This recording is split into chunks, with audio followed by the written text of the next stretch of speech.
એક બે દીકરીઓ હતી અને પ્રસંગ ચાલી રહ્યો હતો। ત્યાં એક દીકરી ઘરેણાં પહેરીને આવી, બીજી દીકરી ઘરેણાં પહેરીને આવી અને મોટા ફંક્શનની અંદર બધી દીકરીઓ ઘરેણાં પહેરીને આવી હતી અને એક દીકરી એવી આવી તો એની પાસે એક ઘરેણું પણ નહોતું।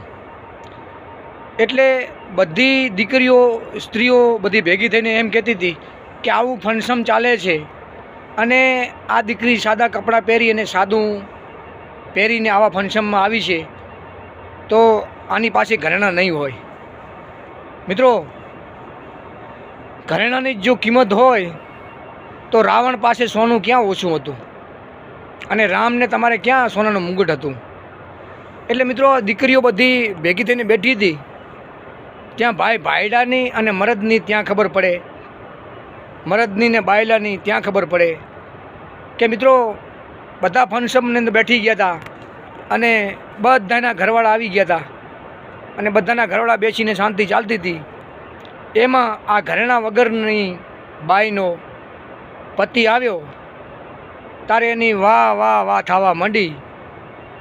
ત્યારે બધાય જેટલા માણસો બેઠા હતા ને એટલે કીધું કે એ બાઈનો સ્ત્રીનો ઘરેણું આવ્યું છે। મિત્રો, એટલે સ્ત્રીને બધાએ જે ઊભા થઈ અને સન્માનને માન આપતા હતા અને વાહ વાહ કરતા હતા ત્યારે સ્ત્રીઓને કીધું કે એ આવ્યું મારું ઘરેણું છે।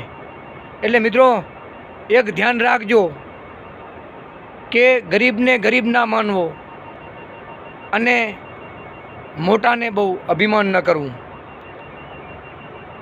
ઘણું વસ્તુ તમને શીખવે છે અને મનુષ્ય સંસ્કારથી જ અને તેના ગુણોથી જ મહાન હોય છે। બાકી તો સંપત્તિ, પૈસા, પાવર ઘણા ભાગે ઓટોમેટિક જ હોય છે।